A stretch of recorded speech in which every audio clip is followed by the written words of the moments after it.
Los cristianos invitamos a la gente a venir no a una organización, no a una denominación, los invitamos a venir a una persona que se llama Jesús.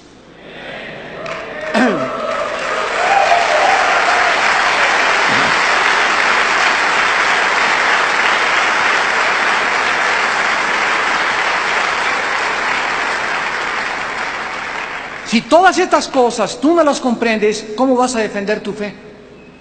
1634 se promulga el proceso de la canonización, que significa investigar al muertito y preguntarle a la criada, a la sirvienta, al lechero, al panadero que le vendió pan, cómo se portaba. Y cuando se reúne una supuesta información donde no rompió ningún plato, entonces se le declara santo, se le canoniza y se le levanta como otro intercesor de la iglesia. Es interesantísimo lo que está pasando actualmente en México.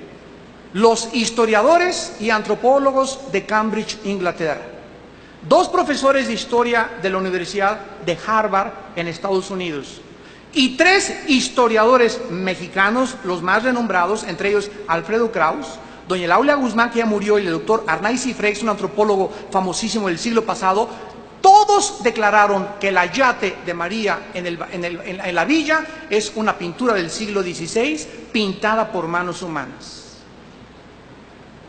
Y que no existe la mínima historicidad de Juan Diego.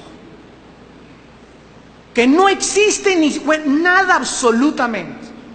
Y que todo comenzó con un fraile llamado Fray Bartolomé de las Casas, en el año 1650 después de Jesucristo.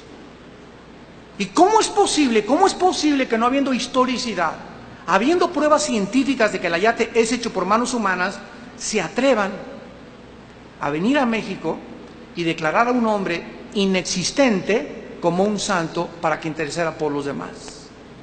¿Saben lo que contestaron los teólogos de la Iglesia Católica en México? Es cuestión de fe. Espérame tantito, compadre. Aquí no es cuestión de fe, porque la fe no es ciega. La fe bíblica tiene un objeto que es la persona de Jesús. Y la historicidad de Jesús, gracias a Dios que no es Juan Diego nuestra fe, la historicidad de Jesús es tan grande que a Jesús se le llama el más grande revolucionario de la historia, y su impacto en la historia fue tan grande que dividió la historia entre antes de Cristo y después de Cristo. Juan Diego ni siquiera en su casa lo conocen.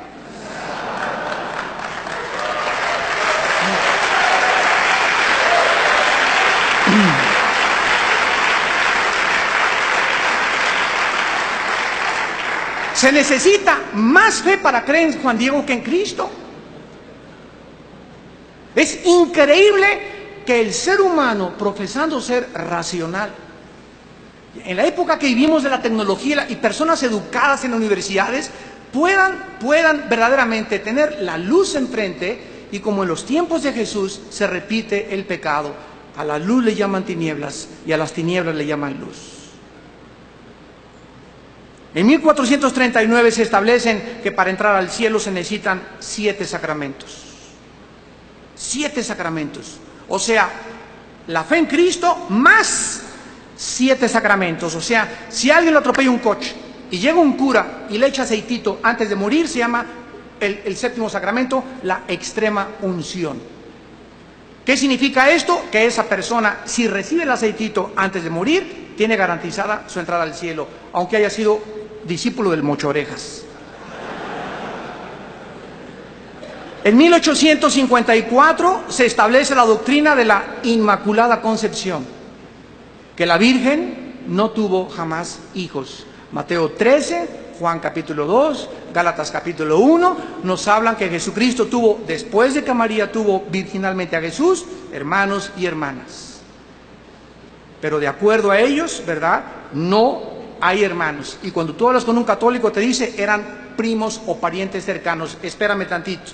Cuando Jesús estaba enseñando en una clase de estudio bíblico, le tocaron y le dijeron, te habla tu madre y tus hermanos. Es que todos eran hermanos. Espérame tantito. La hermandad se estableció hasta el momento de la cruz del Calvario.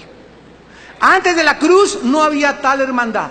Cuando Jesús en la cruz le dijo a María, María, mujer, no le dijo madre, le dijo mujer, he ahí tu hijo, tenía a Juan. Y Juan no era hijo legítimo de María. Y a Juan le dijo, he ahí tu madre. Ahí Jesús en la cruz estableció la familia espiritual. Mi madre y mis hermanos son los que hacen la voluntad de mi Padre. Entonces, cuando un católico comienza, un cura, un obispo, el que sea tu padrino, el que te haya bautizado, a discutir y arreglar estas cosas, tú tienes que tener argumentos. Llegó el momento que tenemos que defender la fe. Tenemos que presentar defensa con espíritu de mansedumbre de la esperanza que hay en nuestros corazones. 1 Pedro capítulo 3, Filipenses capítulo 1. Estoy puesto, dijo Pablo, para la defensa del Evangelio. Y muchas veces hasta nuestra vida tendrá que correr por el medio y tendrá que estar en medio de nuestra vida con el tal de presentar con valor y no tenerle miedo al ser humano. En 1950 se declara que María ascendió sin morir al cielo. Y en 1860 se declara la infalibilidad papal. Esto es, que el Papa al hablar no comete errores. Y que cuando Él habla es Dios el que está hablando. Síganme con cuidado. Esto fue en 1860. Llegamos al año 1961-62, cuando un Papa llamado Juan XXIII, por primera vez en la historia, abre este libro que se llama la Biblia. Y Juan XXIII la comienza a leer y comienza a saltar. ¡Ah, chirrión! ¡Ah, caray! ¡Cuánto apache! Y se comienza a espantar de todo lo que lee la Biblia, y entonces él manda a establecer lo que se conoce como el Segundo Concilio Vaticano. Y el Papa Juan XXIII, de 1962 a nuestros días, manda por decreto ex cátedra que se lea la Biblia para el pueblo, que se manden quitar los santos de las iglesias, por orden papal, que se permita confesarse. Actualmente un católico se puede confesar, tomar la comunión sin la confesión auricular. Entonces, el Papa Juan XXIII, todo lo que los papas anteriores dijeron, dijo que era mentira. Y la pregunta, ¿quién de todos mintió? Porque se declaró en 1860 que el Papa es infalible. Nos damos cuenta que si seguimos una línea de lógica elemental, esto es absolutamente irracional, esto es insanidad mental. Cualquier persona que no se observara de cualquier otra religión diría, están locos de remate. Ni el Corán tiene tantas contradicciones como Roma. Finalmente, encontramos nosotros que ante esta serie de barbaridades, en Marcos 7, Jesucristo les dijo a los discípulos en el versículo 6, hipócritas, bien profetizó de ustedes Isaías, este pueblo de labios me honra, mas su corazón está lejos de mí. En vano me honran enseñando como doctrinas mandamientos de hombres. Bien invalidáis el mandamiento de Dios para guardar vuestra tradición. En el libro de los Gálatas, el apóstol Pablo, en el capítulo 1, versículo 6 al versículo 8, les advirtió a los cristianos y les dijo, estoy maravillado de que tan pronto se hayan alejado del que los llamó por la gracia de Cristo para seguir un evangelio diferente. No que haya otros, sino que hay algunos que os perturban y quieren pervertir el evangelio de Cristo. Mas si aún nosotros, escucha, o un ángel se te aparece del cielo y te dice en la noche, como escribió José Smith, el que fundó los mormones, que un ángel llamado Moroni se le apareció en la noche y le dijo, Josecito, ¿qué? Quiero decirte que puedes tener 10 esposas al mismo tiempo. Y entonces los mormones, que en aquel tiempo se estaba formando la Constitución americana, se levanta José Smith, y le dice a su esposa, ¿qué crees, mi amor? Que un ángel se me acaba de aparecer para decirme que tú no eres la única. Que necesito aquí en la cama 9 igual que tú. Imagínate, llégale a tu esposa con eso mañana. Digo, ¿qué lo que eras, verdad? A José Smith, el que fundó los mormones, lo lincharon en la cárcel en Estados Unidos porque la Constitución americana prohibía la poligamia. Si un ángel se te aparece y te anuncia otro evangelio, otro mensaje que no esté de acuerdo a lo que está en la palabra de Dios, no es un ángel de Dios, es un ángel caído. Y dice la Biblia, como antes les hemos dicho, y lo repito, si alguno les predica otro evangelio del que hemos recibido, sea maldito. Hay una maldición tremenda para las personas que pervierten la palabra de Dios. Roma comenzó a cerrar la Biblia y entonces levantó lo que se llama la Inquisición. La matanza y masacres contra todos los que leían la Biblia, que no se sujetaban a Roma y que no pedían permiso para leer la Biblia. Millones de personas comenzaron a morir desde el año 1198 después de Cristo, cuando el Papa Inocencio III ordenó el exterminio de todos los que leyeran la Biblia. Se confiscaban por la Iglesia, por eso se hizo millonario el Vaticano, los bienes materiales de las víctimas, los cuales pasaban a ser propiedad del Vaticano. Francia, España, Italia, Alemania y los Países Bajos sufrieron todos estos crímenes en el nombre de Dios. Solamente en los años 1540 al año 70 después de Cristo, más de 1 millón de cristianos fueron muertos en el nombre de Cristo. La Inquisición duró 500 años. Dios tenía a sus hombres valientes que se comenzaron a levantar contra Roma, y uno de los primeros fue uno que se llamó Petrarca. En el año 1304 al 74 fue el grande caudillo del Renacimiento italiano, llamó y se paró en el Vaticano y les dijo: cueva de ladrones y del infierno. Lo mataron. Después vino Juan Wycliffe, 1324-1384, profesor de la Universidad de Oxford, Inglaterra. Predicó abiertamente contra la tiranía espiritual del clero y del Vaticano. Se opuso a los papas, a los cardenales y monjes y defendió el derecho del pueblo de leer la Biblia. Lo mataron. Juan Hus, 1369-1415, rector de la Universidad de Praga, discípulo de Wycliffe, predicador intrépido que atacó los vicios del clero y el estado corrompido del Vaticano. Condenó la venta de indulgencias, rechazó las enseñanzas del purgatorio y fue quemado vivo junto con sus discípulos, condenados a muerte por el Vaticano. Giacomo Savonarola, un monje originario de Florencia, Italia, 1452-1498 después de Cristo, denunciaba como un profeta hebreo el sensualismo, los vicios y los pecados del Vaticano. De forma milagrosa, la ciudad de Roma comenzó a reformarse. El Papa Alejandro VI lo quiso callar y lo ofreció a hacerlo cardenal. Lo ahorcaron y lo quemaron en la Plaza Mayor de Florencia 19 años antes que Martín Lutero publicara sus 95 tesis en la Catedral de Wittenberg, Alemania. Y así llegamos a la vida de Martín Lutero y la gran reforma del cristianismo. Martín Lutero era un ex monje que vivía atormentado en un monasterio de Alemania. Encabezó el cristianismo la lucha por la liberación de la institución más despótica de la historia, el catolicismo romano. Nació en la ciudad de Eisleben, Alemania. Ingresó a la Universidad de Erfurt, 1501, para estudiar leyes. En 1505 ingresa a un monasterio. En 1508 comienza a leer el libro de Romanos a escondidas y descubre en Romanos 1:17, el justo por la fe vivirá. El Papa Sixto IV, en el año 1476, había inventado que se fuera por Europa y se vendiera la salvación. Y había un monje ex dominico llamado Juan Tetzel que llegó a Alemania cuando Lutero estaba en el monasterio y gritaba en las calles: todos aquellos que en este momento echen un chelín o una moneda de oro, 40 años menos de purgatorio, y si le echan 3 chelines, la salvación garantizada y firmada por el Papa. Se llamaban bulas papales y eran documentos que a la persona que le echara el oro se le podía entregar el documento de la salvación. ¿Te extraña?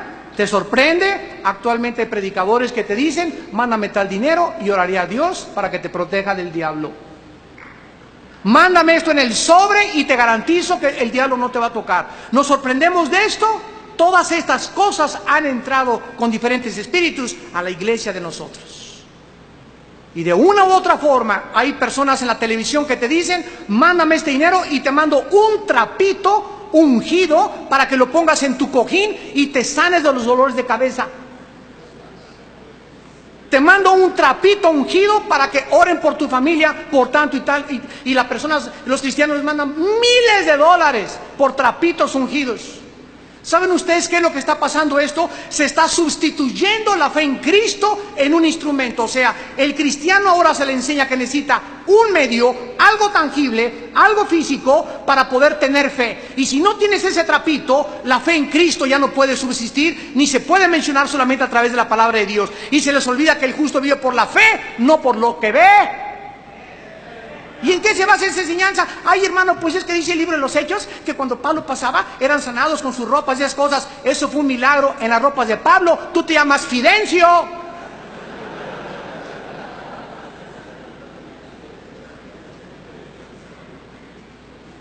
Esto horrorizó a Lutero. Y el 31 de octubre de 1517 agarra a Lutero y se va a la principal catedral donde todo mundo el domingo llegaba y clava en la mera puerta lo que se llamó las 95 tesis. ¿Qué decían las 95 tesis? Lutero dice, esto dice la Biblia, esto dice el Papa. Y ahí se los dejo de tarea. ¿A quién le van ustedes a hacer caso? Esto incendió Europa. En 1520 el Papa León X excomulga a Lutero y le ordena que se retracte en un lapso de un mes, so pena de muerte. Lutero quema públicamente el documento del Papa el 10 de diciembre de 1520. En 1521 lo llama a Lutero el emperador Carlos V, emperador del Sacro Imperio Romano, Alemania, Austria y España, a que se presentara a la dieta de Worms. Y en la dieta de Worms estaba el Papa con todos los cardenales aquí y con todos los cardenales a la izquierda. Lutero, te ordenamos que te retractes. Lutero entra tranquilo, dominado por el Espíritu de Dios, con una Biblia en la mano, y la pone enfrente de todos y les dice Lutero, simplemente, señores caballeros, si ustedes me demuestran con este libro que yo estoy equivocado en lo que clavé en la catedral de Wittenberg, me retracto enfrente de ustedes. Pruébenme con la Biblia que estoy mal. Como nadie pudo oponerse a él, lo condenaron a muerte.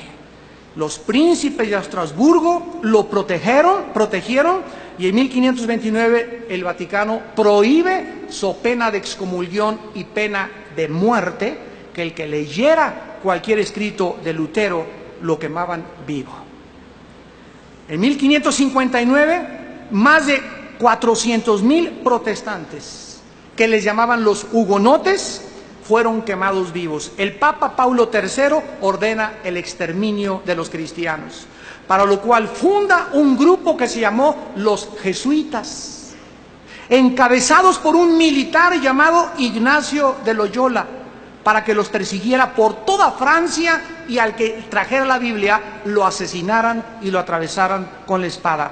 Catalina de Médicis, madre del rey, ordena matar la noche del día 24 de agosto de 1572 a más de 1,000,000 de cristianos. Y para conmemorar la matanza, el Vaticano ordena acuñar la moneda de la matanza de San Bartolomé. Después de Lutero, se incendia Europa, se convierte en cantidad de gentes, muchos comienzan a leer la Biblia y nos damos cuenta que Europa tiene 6 siglos adelante de nosotros en el Evangelio.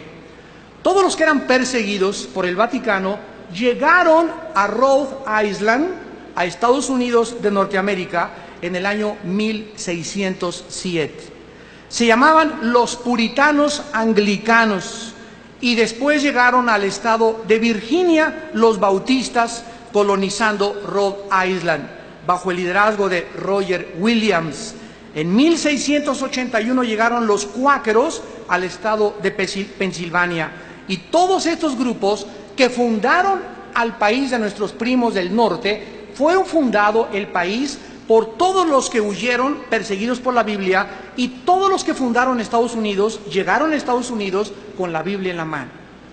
Había una película que se llamaba, no sé si me acuerdo que se la hayan visto, Los Pioneros, donde todos, ¿verdad?, oraban a la hora de la comida, tenían la Biblia y se establece el juicio, las leyes civiles, el gobierno civil en Estados Unidos, y hasta la fecha los jueces en Estados Unidos hacen jurar a las personas sobre la Biblia, si es verdad o no es verdad. El presidente de Estados Unidos, para tomar posesión, tiene que jurar sobre la Biblia. Después de este movimiento vinieron las misiones mundiales, 1700, 1800, más o menos, siglo XVIII, siglo XIX, que fue el movimiento más grande de la historia del cristianismo. Y nos provee historias llenas de heroísmo. Por primera vez, Estados Unidos comienza a mandar misioneros al mundo, como David Livingstone, Hudson Taylor, que funda las misiones en China, William Carey, que lleva el evangelio a la India, Morrison, Moffat, hombres que llevan y arriesgan su vida al mundo entero. Y comienza a llegar el siglo XIX y el inicio del siglo XX, cuando comienzan las organizaciones cristianas a mandar a casi todos los pastores a Alemania a estudiar teología, donde predominaba el racionalismo alemán y el racionalismo de Jacques Rousseau, un filósofo francés ateo.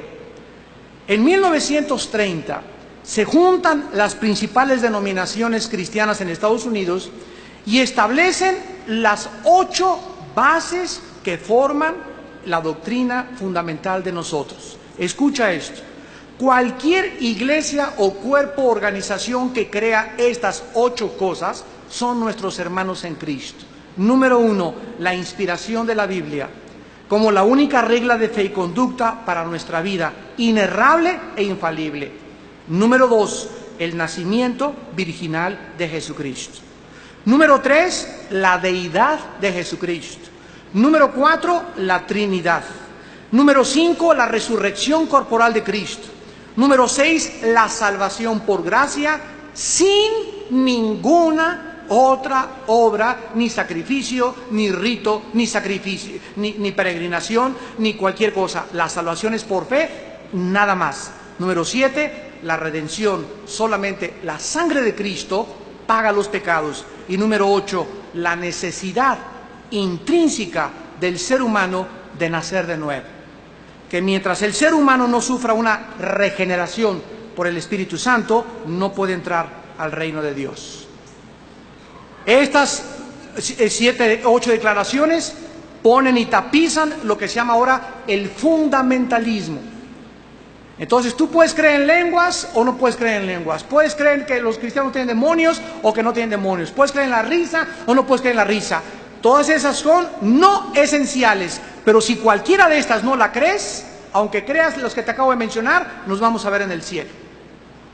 Porque estas son los que forman el fundamento de la iglesia cristiana. Después llegamos a 1960 y después de que se introducen todas las herejías del racionalismo a Estados Unidos, fíjense ustedes, la Universidad de Harvard, la Universidad de Princeton, la Universidad de Yale, las fundaron pastores cristianos. Y cuando regresaron de Europa con el racionalismo alemán, metieron el modernismo a las universidades americanas y comenzaron los pastores a apostatar en Estados Unidos. A México nos llega la teología de la liberación, no la de demonios. La teología de la liberación es un sistema hereje que dice que el comunismo se puede mezclar con el cristianismo. Un curita llamado Camilo Torres, en el Centroamérica, estaba cansado de que la gente no se convirtiera y agarró la ametralladora y dijo: vamos a pelear por los pobres a través de un evangelio social. Esto comenzó a penetrar en el mundo cristiano y comenzó a leudarse y a corromperse el evangelio. Después comenzó a mezclarse el cristianismo con el misticismo en la década de los 70. O sea, se comenzó a dar más validez a las experiencias. Es que si yo no me caigo para atrás, no tengo al Espíritu Santo. Si no me río, no tengo el Espíritu Santo. Si no hablo en lenguas, no tengo el Espíritu Santo. Comenzó a enseñarse hasta el grado de decir que si no tenías las lenguas, no eras salvo. Y comenzó a entrar todas estas corrientes y comenzó la gente a buscar qué cosa. Llegaban a la iglesia y todos hablando en lenguas. Entonces los cristianos nuevos que se acaban de convertir, ¿qué anhelaban? ¿Qué buscaban? Experiencias. Sentir algo, sentir a Dios, hablar en lenguas, caerse al piso, reírse, porque si no había esas experiencias, dudaban de su salvación. Y se llegaron a extremos tan radicales. Ahorita, gracias a Dios, ya están aterrizando todos. Pero se llegaron a extremos tan radicales que hicieron muchísimo daño a la obra de Dios. Y luego vino la teología del reino, que enseña que la iglesia establecerá el reino de Cristo en la tierra y vencerá a Satanás aquí en la tierra. Y se subieron al Popocatépetl a dispararle flechas a Satanás, y se fueron al mar y le echaron aceite al mar, y se fueron a Teposteco y comenzaron a clavar piedras, a hacerle, y que Satanás tiene su imperio en Éfeso, y fueron a Grecia y fueron a Roma, y comenzó una persecución contra el diablo. Y la Biblia nos dice, resiste al diablo, jamás nos dice persíguelo. Es una guerra entre los ángeles de Dios y los ángeles caídos de Satanás. Nosotros solamente, dice Santiago 4, resístelo y huirá. Resiste lo que significa, me pongo bajo la sombra del Altísimo, vivo en santidad y no tengo por qué preocuparme del chamuco. ¿Por qué? Porque el ángel de Jehová campa alrededor de los que le temen y los protege.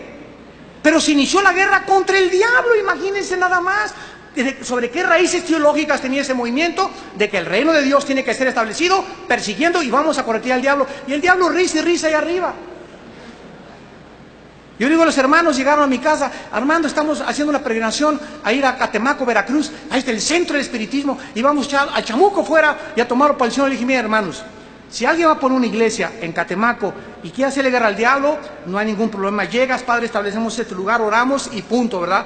Pero ustedes quieren ir a hacerle guerra al diablo y decir, vamos a sacar el principado de Catemaco y nos vamos a regresar a nuestra casa, ¿cuántas horas y cuántos días el principado va a dejar Catemaco? ¿1, 2 días, 3 días? ¿Qué creen que ya se va a ir y no va a regresar jamás? Entonces comenzamos, ¿qué cosa? A desviarnos de la predicación del Evangelio y a perder el tiempo en una guerra en la que no tenemos parte. Lo mismo que hizo Hitler en la Segunda Guerra Mundial.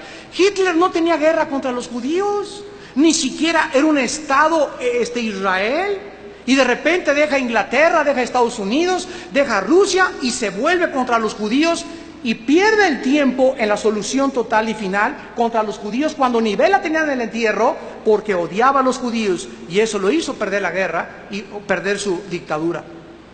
Y lo mismo que hace el diablo con sus mismos siervos, lo hace también en la iglesia. Y tenemos que tener discernimiento para no dejarnos llevar por cualquier viento de doctrina. Necesitamos estar establecidos, hermanos, en la palabra de Dios. Necesitamos meditar día y noche en este libro de la ley. Necesitamos leerla a tiempo y predicar a destiempo y exhortar, porque vendrá tiempo cuando no querrán oír la doctrina. La gente ahora tiene comezón de oír y tiene comezón de oír cosas que no están en la palabra de Dios. ¿Y por qué? Porque esta es la razón por la cual el diablo nos quiere sacar de nuestro objetivo principal. ¿Cuál es el objetivo de la iglesia? El objetivo de la iglesia es uno y siempre ha sido el principal: ir y predicar el evangelio a toda criatura. Si tu iglesia no tiene evangelismo, si tú no eres un ganador de almas, aunque te rías, te caigas para atrás, te eches machincuepas y te hagas piruetas allá abajo en el suelo, mientras tú no seas un ganador de almas, se te olvida que el Espíritu Santo nos fue dado y el poder de Dios para ser testigos. No para experiencias místicas, para ser testigos. Si Dios te quiere tumbar al suelo, si Dios te quiere hacer que te rías, eso es un problema de Dios, Él es soberano. Pero no busques eso. Busca a la palabra, busca tu relación con Dios, busca tu comunión con Dios y deja que Dios pueda trabajar en tu vida de una forma libre y soberana. Y cuando nosotros acabamos en este siglo en el que estamos comenzando a predicar el Evangelio al mundo entero, nos damos cuenta que la segunda misión de la iglesia es el discipulado. ¿Cuántos estudios de la Biblia tomas a la semana? ¿Cuántos estudios tú como pastor o como hombre de Dios a tu familia, a tus hijos, les enseñan la Biblia todos los días? Si tú no eres una persona que gana las almas y discipulas a alguien, no has entendido la comisión cristiana: ir a predicar el Evangelio y a ser discípulos. Y mientras Él viene, hermanos, que Dios los guarde en paz, que les dé entendimiento, que oremos por todos aquellos que han sido atrapados como las moscas en la telaraña en el sistema romano católico, que es el sistema más anticristiano de toda la historia del cristianismo. La gente está y sigue ciega, pero tenemos que amarlos a ellos, pero estar en contra del sistema. Ora por tus familiares que pertenecen a ese sistema. Dicen Judas, algunos que dudan, arrebátalos del fuego. Tenemos ya, el tiempo se nos acaba, que ya no andamos con medianías, que, ay, pues no lo quiero ofender. Jesús vino a ofender con la predicación de la verdad. Y ya no podemos en los tiempos que vivimos andarnos a medias tintas. O somos verdaderamente siervos de Dios y estamos dispuestos a morir por nuestras convicciones, o jamás podremos ser llamados verdaderamente hijos de Dios, porque no podemos ser más grandes que nuestro Maestro. Oremos.